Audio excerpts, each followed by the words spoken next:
Giyera na ba? China handang sakupin ang Taiwan, Pilipinas, damay ba tayo? Mainit na usapin sa buong mundo ngayon, giyera laban sa Taiwan.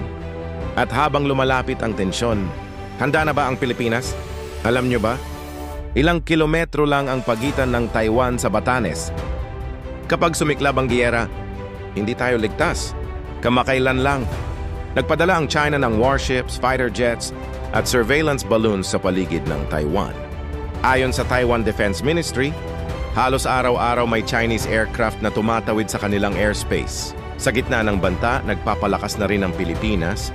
Nagpadala na ng babala si General Romeo Brawner ng AFP sa mga tropa ng Northern Luzon, maging handa sa posibleng epekto ng giyera.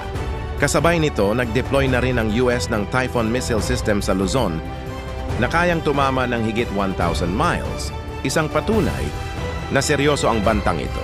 Ayon kay US Defense Secretary Pete Hegseth, we are ready with our allies, including the Philippines if China invades Taiwan.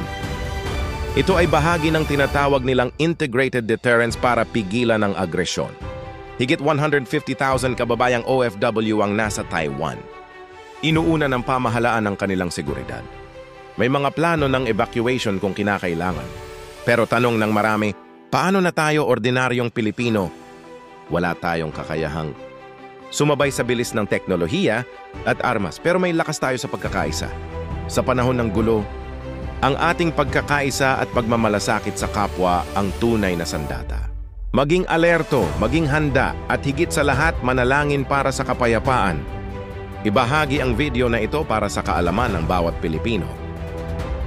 Mag-comment sa iyong saloobin at huwag kalimutang mag-subscribe para sa updates.